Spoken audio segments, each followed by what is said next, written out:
Hello, everyone. Welcome to another Itential webinar. Today, we will continue our series on the network automation maturity model. And for our session today, we will discuss evolving from limited to task automation. My name is Rich Martin, Director of Technical Marketing at Itential.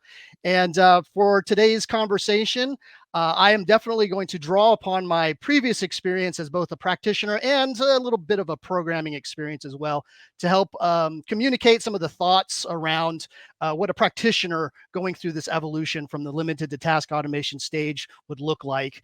And of course, as always, I am joined by my esteemed colleague, Mr. Morgan Stern.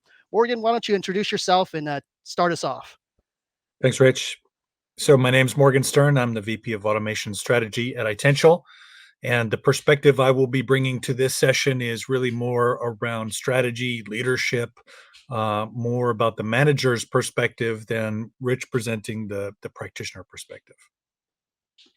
So just to ground everybody in the conversation, and this builds on the intro webinar that we did previously, and there will be subsequent webinars that build on this. But during the first webinar, we introduced the network automation maturity model, and there are 4 stages here.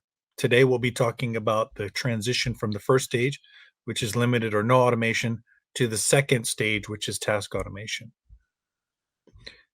So really, the things that we're going to be thinking about are what are the considerations, what are the constraints, what are the opportunities that folks have in front of them as they think about getting started on this very first step of their automation journey. In later sessions, we'll talk about the other transitions around moving from test to process automation, and then ultimately moving from process orchestration to self-service networking. So, Rich, can you tell the audience a little bit about some of the limited automation characteristics? Absolutely. So, as part of this, we're trying to help everyone assess where they're at, and this might be the easiest one to assess where you're at. Some of the common characteristics that you're going to run into is really you're just getting started. So, what is automation? I'm kind of unfamiliar, or maybe I've heard from some colleagues, either at where I work or other colleagues at other places that are part of the network engineering team about how some of the things they're doing with automation, some of the things they're tinkering with. But really, at the end of the day, you're kind of unsure of where to get started.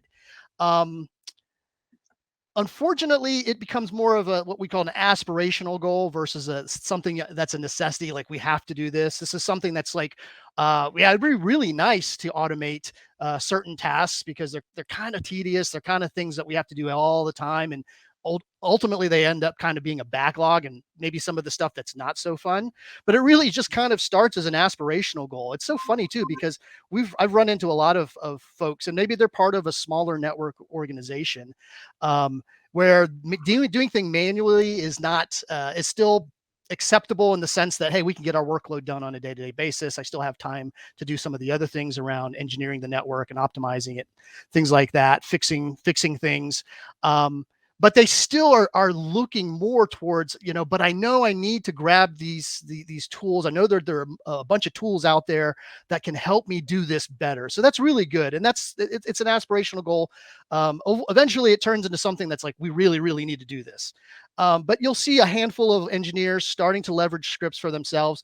This has definitely increased in the last couple of years with the proliferation of so many tools, so many scripts, so many success stories of folks that have started down this road and are sharing some of the work to make it easier for the next generation to get started. But you also see it's very much a single user environment where you might have a couple of practitioners on the team, network engineers that are picking up some scripts, and those assets are their own. They run them and they execute them in their own environment, maybe on their desktop or their laptop, and they're kind of still siloed out.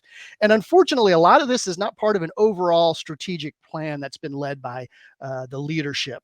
And that could be that there is an overall strategic plan for automation that's just not been communicated because some misconceptions around how hard it is to automate, or maybe they don't think it's possible to automate.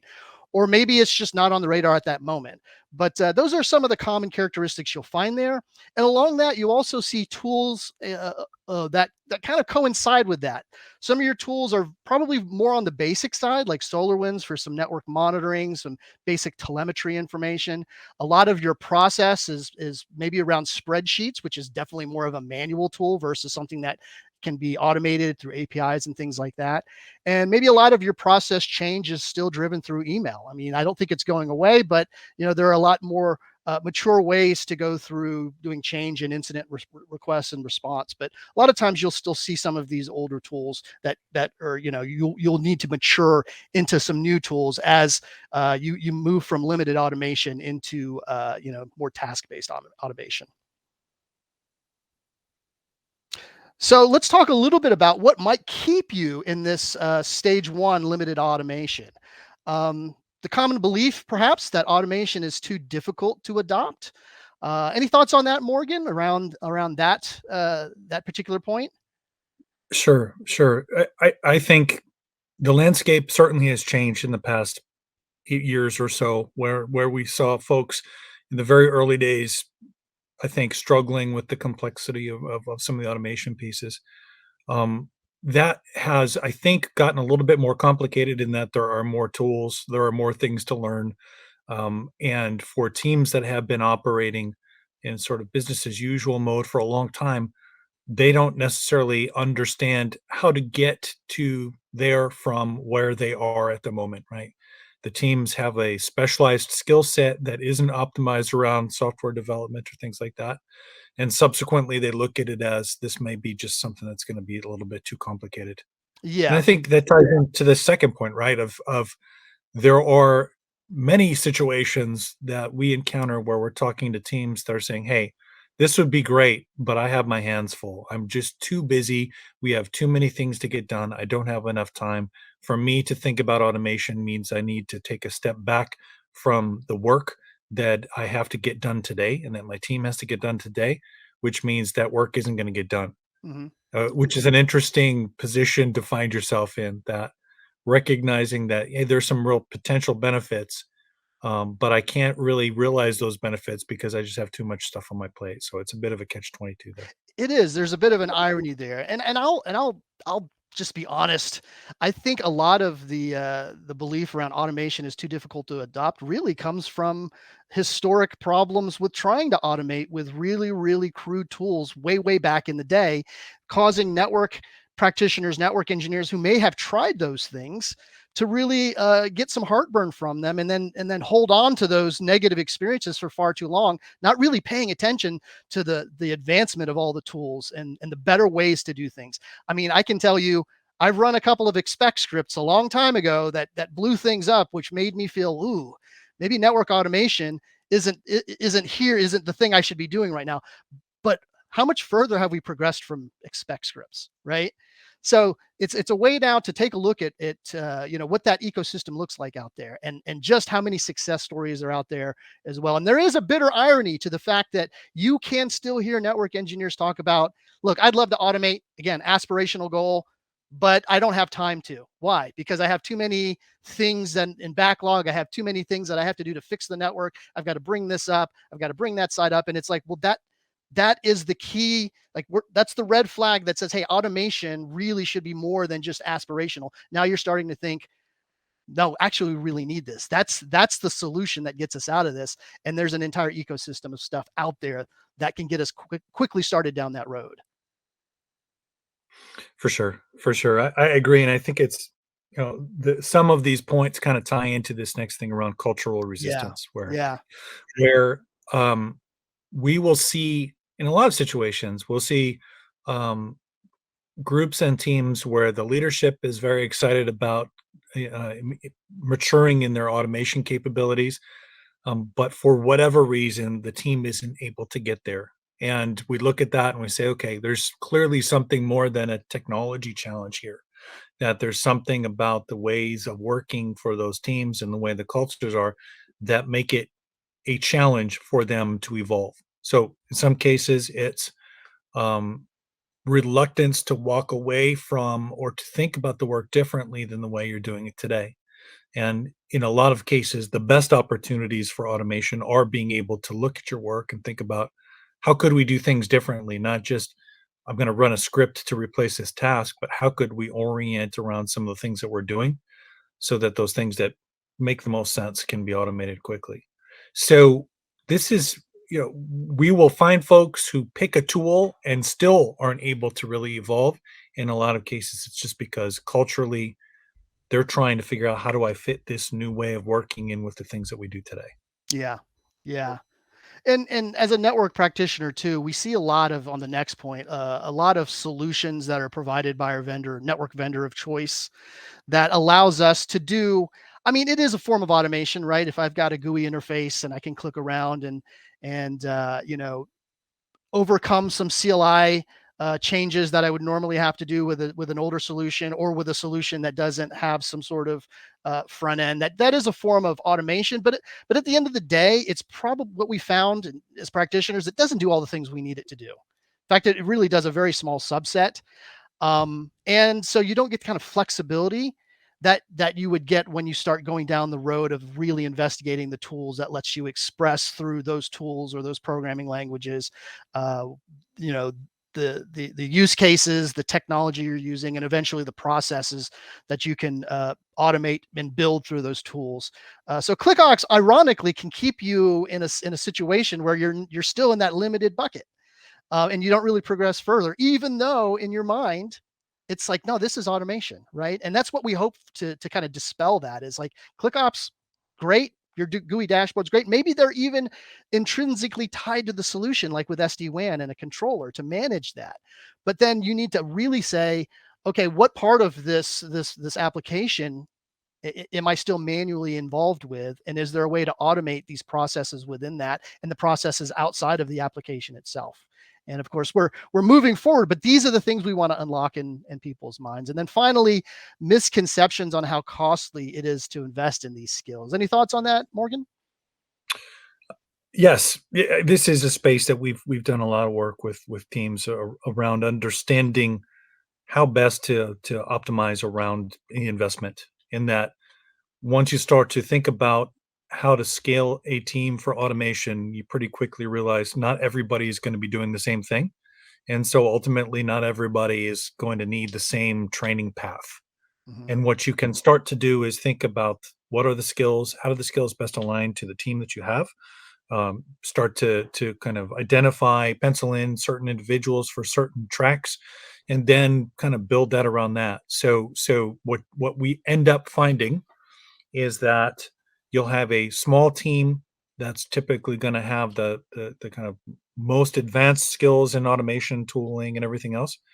You will have then a larger audience that is more a consumer of those pieces, which means they still need to get some training to learn how to do the things, but not to that degree. So I think that we've seen a pretty healthy evolution in the way people thinking that it isn't like I have to reskill my whole team in order to get the benefit from automation. That I can think about this strategically and think about this in a way that makes sense, make targeted investments, and reduce the total overall cost around skill development. Yeah, no, those are great points. And from a practitioner's perspective, I know there's, I've heard this, and you've probably heard this too from folks in networking practitioners in the industry. I got into networking so I wouldn't have to write code. You've heard that, and that's, that may be true for some, but here's the thing: you don't have to write code to automate. Right? There's a lot of solutions out there. Or how much code do you want to write necessarily? I think the misconception that a lot of network teams make is that they're incapable of, and they don't want, therefore they don't want to. And that's not true at all. There are a lot of different tools at different layers and different levels of not only where you want to go, but what you may already be used to doing.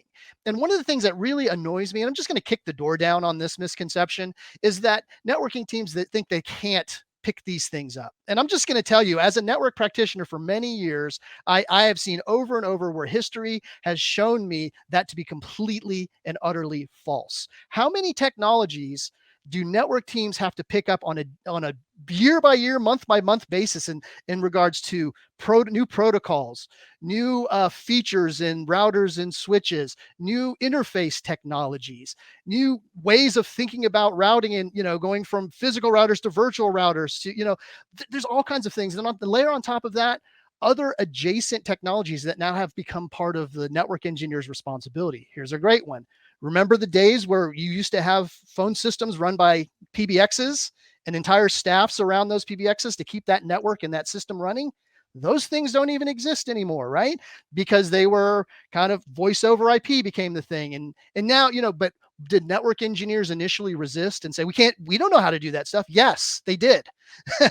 But what happened? The tools evolved to make it easier for them. And then, you had people going, hey, this is actually something we can do. And not only that, this is actually something that we have fun with, because there's a sense of accomplishment, being able to understand these things, build them into the network, and make them successful, which is exactly what happened. And I could name a number of these things throughout the years that network teams have been able to do. So getting automation tooling as part of your knowledge set and something you can invest in and actually find fun in is something that we ought to be thinking, and get kind of busting down those misconceptions on how costly or how hard it is to do these things. Yeah, my general rule of thumb is if you can decode a CLI, output of a CLI, you can learn to do automation. Absolutely right. Absolutely right. In many cases, multiple CLIs, right? That's Whole right. different types of CLIs. Great. Well, that takes us now to that next stage, stage two, task automation. So let's talk about those common characteristics so that you can kind of identify where you're going. If you're in limited to none and you're going now to task automation, what are the things that you're going to see around you? What are the characteristics? And one of those things is you're actively looking for these routine tasks, these repetitive things that go on. Again, the backlog of things that happen, the pattern recognition that we're doing a lot of these things all the time. This would be a great way to automate this task. We need to take this tooling now, and that's kind of the next thing. You've got kind of this set of tooling that is available to you that you've invested in. You've learned how to, you've picked up maybe some scripts and you've learned it by kind of backward engineering it, right? You're saying, here's a script that's been posted on DevNet or some other forum or site. You're looking at it going, hey, this is not too hard to understand. And in fact, I kind of get the structure of it, whether that's Ansible or whether it's a Ansible playbook or a Python script. And you're starting to decode this. You're actually learning this. And now you're seeing how this is relevant and applicable to these use cases. So now you've got this set of tooling you've invested in. And now you're saying this is where we ought to capitalize, at least initially, by automating these particular tasks. The thing that you should also look at is how are these automations being run, right? And so they're typically being run by you, so manually triggering these automations. So while you are definitely running scripts to help alleviate some of those steps, some of those CLI configurations, maybe a little bit of pre-check and post-check, you're still doing some manual work in the form of logging into a system or opening up a terminal, running that particular script. Even before you run it, you're really probably doing some eyeballing on the network to make sure everything's in place. Probably doing a little, working through some dashboards as well for monitoring and, ITSM systems, tickets, things like that. But when it comes to running the scripts, you're the one that's running them, or somebody on your team is running them, and then kind of overseeing what the output looks like. And then your tooling when it comes to the process is progressing. Now you're seeing more of this work being initiated or requested from ticketing systems. You're still going to have email probably as a form of communication, but primarily you're probably switching over to a ticketing system of some sort to help document this process, to help keep people accountable, keep process accountable, and then knowing the amount of time it takes before something is requested and delivered. And with that, you're also starting to see an advancement in the tooling. So, like we said, you're probably reaching for something like Ansible or Python. And it's interesting about that is, we've seen over the years that Ansible has definitely been one of the tools of choice, but we're actually seeing now a lot more folks are gravitating towards learning some Python, and that I think is just a natural evolution of some of more of the libraries that have come out to support network task automation for networks. And so you're starting to see people gravitate towards also learning Python or moving from Ansible to Python, or actually using both, because you might have people on your team that want to do things in Ansible, but then you might have other people gravitating towards, hey, I can do a little bit more with Python. So you're starting to see that. You're still going to run vendor solutions. Well, I mean, that's just a part of it, especially like I said, if they're intrinsically part of the solution itself, SD-WAN, and with controllers, that's going to come from your vendor as well. But then you start to investigate some like execution environments and maybe some ways to share scripts and things like that with your teammates. Around your use cases, they are still going to be very task oriented. In case of probably revolving or around your most critical backlogs, because these are the repetitive things that, quite honestly, network engineers would rather automate and get off their plate so that they can focus on other things. So things like port or interface or VLAN changes. And then the one that's always that's on everybody's list is software upgrades or firmware upgrades for your network devices. That one also is a big one that always pops up as a use case. All right, Morgan, talk to Okay, us about the opportunities for evolving. sure, sure. One of the things that we do a lot is work with teams to say, hey, we're here, we want to be here, right? So we spend a fair amount of time helping folks understand what are the things that you really need to be thinking about in terms of helping your leadership be comfortable with making the investment and supporting the change that you're going to make around evolving. So for limited to task automation, one of the key things for IT leaders is this will give you a pretty significant improvement in resource allocation, meaning your network engineers who are very task oriented today will see a pretty dramatic improvement in their productivity, meaning they will be able to execute more of those tasks more quickly by leveraging some of the task automation techniques that we've talked about, and being able to transition more of things they're doing today that are purely manual into things that can be automated. We also think that one of the opportunities as you're making this evolution is starting to prioritize your use cases. Because what we'll see is when you start to think about what I'm doing today manually versus what I want to do in an automated fashion, people will gravitate in different areas. Sometimes they'll say, well, I hate doing this the most, so maybe I should automate this first. Or, hey, this is taking the most amount of time, but it's kind of complicated, but I still want to automate it. I always advocate taking a kind of balanced portfolio approach around defining your priorities for automation, meaning if you know that there are some very big bets that will have significant benefits, but they're also going to take a lot of time to develop and refine and work the kinks out, that's okay to pursue that. I wouldn't necessarily pursue that first as the only thing you're working on, because that gives you some challenges in being able to show outcomes to your leadership and to your teams pretty quickly. Same on the same side, sometimes some of the easy use cases don't have the best impact, right? And so you want to be able to look at things and say, where can I get the best mix of investment in terms of effort, of development and learning versus outcomes, and start to either stagger things or try to do a couple things in parallel so that you've got this sort of good cadence of being able to show out good outcomes. Some will be small, some will be big, but you're not waiting 6 months to see any output. At the same time, you're not underwhelming your leadership by showing things that are interesting, but not necessarily useful to the business. Tied in with the productivity increase, we also see pretty significant amounts of like improvements in efficiency. And the way I like to kind of communicate these and think about these, productivity is about how many units of time or how many units of effort an engineer can get done in a certain amount of time. So if they could do 2 upgrades in a maintenance window, now they can do 15 upgrades in a maintenance window. The productivity went up by a factor of 7 point something, right?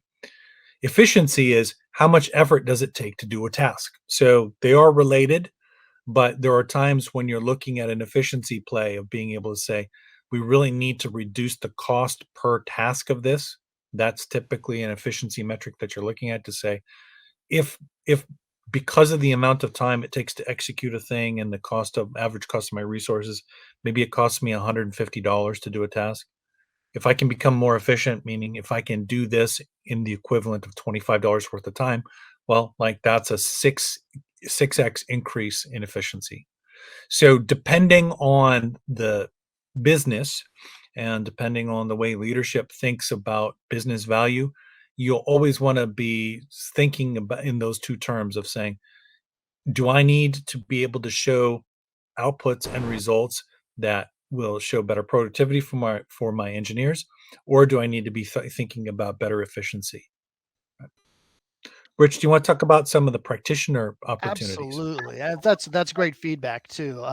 For the practitioner, look, there is a huge morale improvement when we can get through these kind of we call it toil, but a lot of the work that's just consistent and constant, and it doesn't require a lot of brain work, but it requires a lot of manual effort. It can be toil regardless of what industry you're in. So if you can get through all of this quickly and you can help your colleagues do so through automation, morale improves because this frees up a lot of time for engineers to now focus on some of the other things that we'll talk about in a minute. But there's also an increase in accuracy and quality. Automation helps to, we make human errors. That's it. So, even the best copy and paster or the fastest CLI keyboard jockey is going to make errors occasionally, right? And maybe more than we want to admit. And sometimes we can catch them before we hit enter and apply them, but sometimes we don't. And sometimes the results are pretty bad and we can quickly correct those things. But wouldn't it be better if we just avoid that at all? And I think that's really what we can start to encapsulate here with our automations, is the ability to increase our quality and the accuracy of what we're doing. And of course, that ultimately means that frees up engineers to do the fun things. So what are the fun things that network engineers like to do? Well, unfortunately, in a lot of organizations that aren't using automation, they don't get enough time to do those things, and they are quite critical. There is, the need to optimize networks, the need to secure networks, the need to make sure they're performing right and I'll correctly. And I'll be honest too on this. Uh, there's a lot of band-aids on networks. A lot of times, we're fixing issues because something is down. We know we know we can apply a band-aid to get this thing rolling. We apply the band-aid and then we have to go back to the issue was resolved for the moment. In our minds and in our hearts, we're going to go back and fix that the right way. I just need time. And unfortunately, backlog creeps, more things are happening, emergencies pop up, life happens, and despite our best intentions, we don't get to go do those things. So wouldn't it be great? Every network engineer would say, wouldn't it be great if I had the time to go and fix this, do that, make that better, increase this, deploy this new protocol to make this better? Give them the time to do that. That's what automation can help you with, giving them that time. And again, more consistency, reducing network downtime. Every time the network goes down, network engineers, network teams are involved. It becomes red alert, all hands on deck. If we can remove that, a lot of that through automation by not having to, break the network due to mistakes or errors or inconsistency, that's always a good thing. That helps the practitioner so much.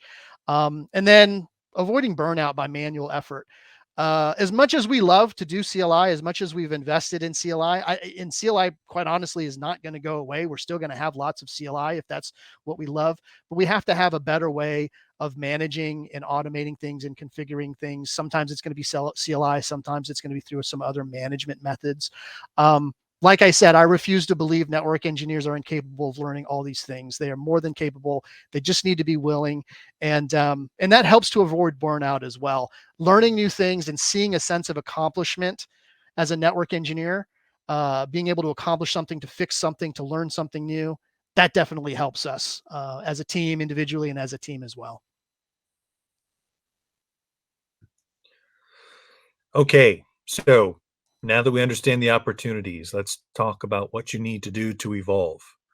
For the leaders, we've already talked about this a couple of times. It's really about investing in skills development and providing the right access to resources to your team In some cases, you can get access to information resources that are free. There is a ton of content out there available on the internet to be able to learn networking, scripting, all of those kinds of pieces. I think part of it is really making sure that you recognize it's not just about pointing folks to the content. It's really about giving them some flexibility in their time to be able to dedicate some specific concentrated effort to learn it.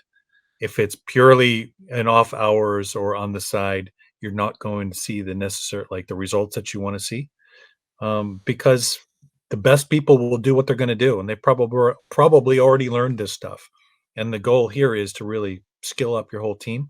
So working around the investment of developing the skill set, part of it is dedicating some time. Part of it is coming up with a plan. Part of it is putting in some mechanisms so that you can help folks measure and monitor their own success and their own development and understand how to set goals. I think the other part is around support, and this ties in with the cultural change thing. That this, in many cases, when we see folks get stuck, it isn't because of technology. It's just because of the way that the culture of the engineering team works, the culture of the larger company works, and being able to say, now, for this really to get the right results, we need to think about making this a priority. We need to change the way we think about things, and we need to change the ways around kind of how we value contributions to some extent.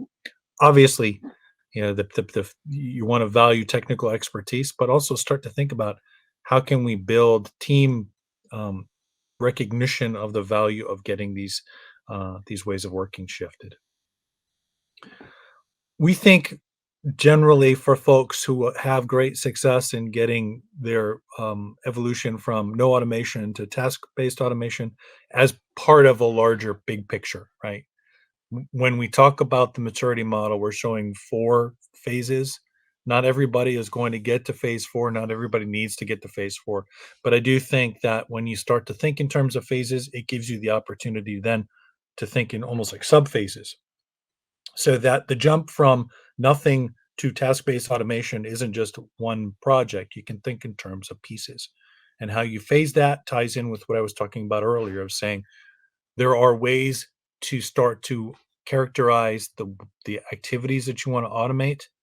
You can use t-shirt sizes, large, medium, small, or large, medium, small. You can think in terms of effort. You can think in terms of impact. What you can then do is start to organize those to say some of these are going to have big impact, not but they're not too complicated. These are things that we could probably tackle very early on in our education, and then you can table some of the things that are more complex to say, okay, this will be maybe phase 3, phase 4 of our effort to get from no automation to task-based automation. I do think that a lot of what I think about and talk about and help folks to do is to start to do that kind of workload analysis to say that there are not every task is equivalent, and that the ability for folks to be successful is in part dependent on their ability to really understand what those different work pieces look like, and to be able to decipher the ones that are more complicated from the ones that are less, or the ones that are maybe things that need to be deferred to later, so that you can think about how do you want to maximize the impact. Yeah, that's excellent, excellent points. And I can tell you, Morgan, uh, the fact that if as a network practitioner who's just entering into this world of automation, to get air coverage and support in that in such a way from my leadership goes a long, long way in helping me down this road where I might be a little bit cautious. I've got leadership over this that's helping me. It's not just throwing me in, but it's helping me and guide and allowing me the time and to guide myself and to guide me through this new world. That helps tremendously. To sit down and work with your leadership to identify those use cases.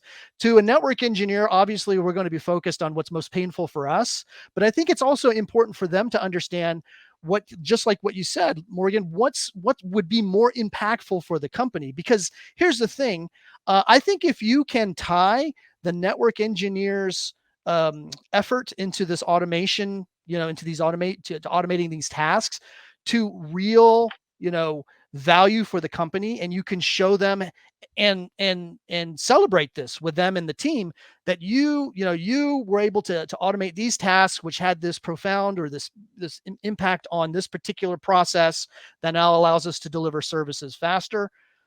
To a practitioner, to a network practitioner, you can't imagine how important that is to hear those kind of celebrations to the work, because they don't get a lot of that, honestly.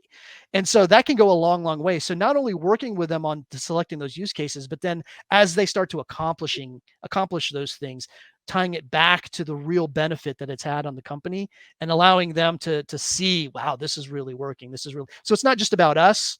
It's about what we can also do for the company. And those things go side by side. And then eventually maybe you get, maybe you're focusing on the things that have the biggest business impact. And eventually that gives you more confidence to start tackling the stuff that now might be that has the most personal impact. I really dislike doing these changes, but I think these things can go along side by side, and really, really help inspire that team and give them a lot of confidence.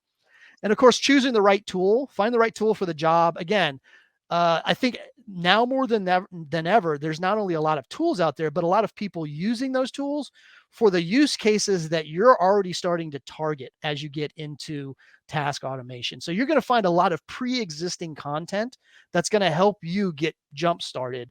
And again, this kind of goes back to the myth of how long it's going to take or what the cost is to learn, because you can accelerate your learning by using a lot of the things that have already been tested and proven, that other people are using, and then applying, that ability to learn, that your leadership's giving you a little buffer room to say, hey, take some time. We're going to cover this much time in your day per week so that you can learn how to use Ansible or use Python or use that tool. And now you can really start working on that with, and figure out those right tools. I always tell network engineers, as they get started, they identify, at least in their education period, if they're trying to learn how these tools work, or how to write some code to be able to do some network automation. Start simple. You can still personally derive a tremendous amount of impact with just a series of show commands, because we get it. Making changes to the network, which is really what we need to do in order to enable certain services. We need to make network changes, or implement certain things, can have an effect, a negative blast radius if done incorrectly. So you need to work your confidence up. So start with show commands. You can derive a tremendous amount of value from a script that pulls a bunch of show commands together and organizes it in a way that helps you do a pre-check or a post-check or troubleshooting, things like that. And there's really, the blast radius of that is small because they're read commands, not write commands in that sense. And now you can start to build your confidence, not only in your tooling, but in yourself and your ability and your skill set as you start going on this road. And now you can script more complex things that require changes. And then again, tackling that backlog, that's always going to be on the minds of the practitioner. So whether that is the first phase of the project or whether that comes down the line, it's always going to be on the minds of the practitioners, and they're always going to want to do it. And when they do it, it's going to be a great day for them, because again, it helps them get kind of that toil part of the work out of the way. It gives them confidence in their tooling. They can now express that tooling across the team to help everybody else remove that, and then that frees up a tremendous amount of time to continue to do the fun things with network engineering. All right, so now let's talk about a real life example of where we've seen this benefit, within our own customers. And you're going to hear this. This is pretty typical use case. We'll call it data center port turnup, but really that's more of a general statement, right? If you're providing some new service in your data center, there's really a series of changes that are going on, both on a single device, or it could be on multiple devices. You're doing things on your top of rack switch. You're doing things maybe on your transit router. You're making changes in ACLs. And so really, when we talk about data center turnup, you're not just talking about one command on one switch. You're talking about a series of things that needs to be done. And as networks, as companies and enterprise organizations continue to grow, invest more in their technology, uh, invest more in their networks, you're going to see like a rise in the amount of requests for changes in the data center for perhaps like whether it's a customer turn up or whether it's an application turn up of some sort. That's going to require some sort of, you know, order of events of changes that need to be made in that infrastructure, and it could be across multiple infrastructures. But in the case of a data center turn up, you know, you typically start to see a backlog of work. So this is, you know, if you're in the limited to task automation stage, you're starting to go, hey, we're starting to see this backlog. As a practitioner, it's taking us quite a bit of time to do this manually. And while in the past it was manageable, now it's becoming unmanageable because, well, we're operating at a faster clip where we need more and more applications on the network, or we're turning up more and more customers. And so we need to start doing something, because what we're noticing here is because of network complexity and all the changes that need to be made, it's taking us 2 hours to get through one of these change request tickets. And what used to be maybe you know, tolerable through manual processes now become intolerable, and it's really having a negative effect on not only, like we said, the team, the morale, but even bubbling above that, the company itself, the company's ability to deliver on services at a rate that's acceptable. Like instead of hours or weeks, we should be able to do this much faster. And so now we're turning to automation and saying, can automation help us here just by automating, you know, some of these repetitive tasks to alleviate this workload and this backlog of work for the team.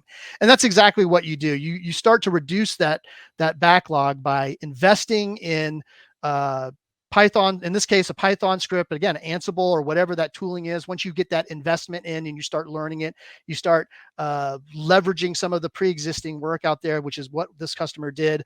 They were able to put together a Python script that helped to reduce that 2 hour window of getting things done for this particular change request to about 30 minutes. And of course, this is great, right? And I always say this is your task automation is a great first step.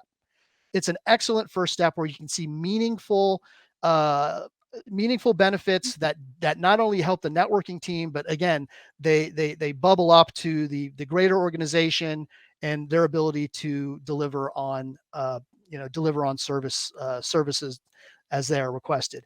And not only that, I think when you take a look at something like a 2 hour window to make some changes, not only, like Morgan said earlier, is you're more efficient and you're more productive, but as a network engineer in a very chaotic environment, especially as you have a big complex network, a 2 hour window of trying to get something done usually includes a lot of interruptions. Things are broken. Your colleague needs help. They need a set of eyeballs on something. Customers down. Something you were working on that wasn't a priority is now a priority. And so a 2 hour window gives you a lot of opportunity to, in order to make a change, gives you a lot of opportunity to be distracted. And I think that this competes with your ability to be able to get things done in an orderly way. So even reducing that window to 30 minutes, which still may be, you know, definitely a benefit to go from 2 hours to 30 minutes, but there's still more work to go. But there's the additional benefit of, hey, if this only takes 30 minutes, not only can I get things done, I can get things done quickly without the potential for more interruption, which tends to happen, especially if you're one of the network engineers that's been there a while and you kind of know everything on the network. So ultimately, the results are pretty predictable, just like we've talked about as you move from one to another. But you're going to see the efficiency and productivity go up on the team, both for the team and for the end users. So whether those end users that are requesting this new network service are internal to you or your external customers, they're going to be able to see that, hey, they're delivering things much faster than before. This is awesome. And look, we are all kind of preconditioned now to instant gratification and being able to order something immediately, get it. And so that's not going away. So we need to be able to deliver things as quickly as possible.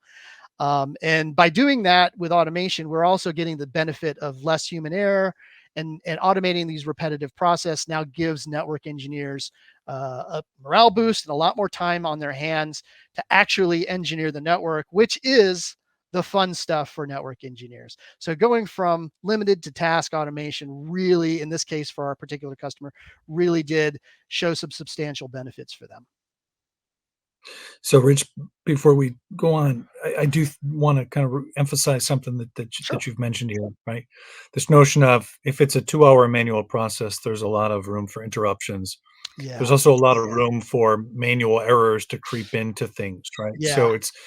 So for some of the projects that folks are undertaking, the improvement in accuracy is as big as, if not an even bigger impact in terms of the overall outcomes. That if they don't have these opportunities for manual errors to creep up, means they get it done right the first time. Correct. And so, Absolutely we correct. had one team that we were working with, and granted, it was a very complicated process. And they said, our rework factor is 2.5. And I said, what does that mean? That means for for every one we do, we have to go back, sometimes two, sometimes three times because of errors that creep in. Again, very complicated activity, Right. which means that there was a lot of opportunity for errors. But by automating that, they took that down. So it was right the first time, which immediately improved customer satisfaction, but also gave them way better velocity in getting things done. Oh, absolutely. And again, for the practitioner, not having to go back and backtrack, being reminded of the mistakes you made and having to backtrack and fix those. I mean, that's awesome. Even for the Yeah, practitioner, that's amazing. for sure. For sure. Okay. So just to kind of ground ourselves again as we're wrapping up, today we talked about that transition from limited automation to task automation.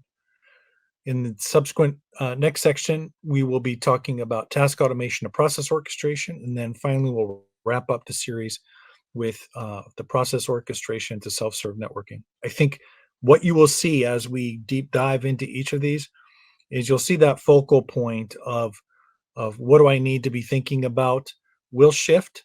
The kinds of outcomes you can expect will evolve. The kinds of business impact will grow.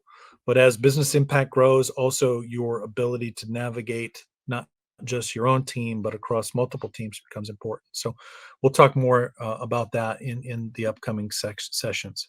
So, as we're wrapping up, Rich, I want to say thank you for your contribution to this. It's always fun because you bring a little bit of a different perspective, but complementary to the things that I'm seeing and experiencing in the field. And so I'm looking forward to our next sections where we go even further. Absolutely. You're very So thank welcome. you. Okay, folks, this is wraps things up. If you have any questions, as always, we will respond to you from the chat window. We'll follow up with you via email or other methods, and we look forward to seeing you for the next section. Thank you. Thank you.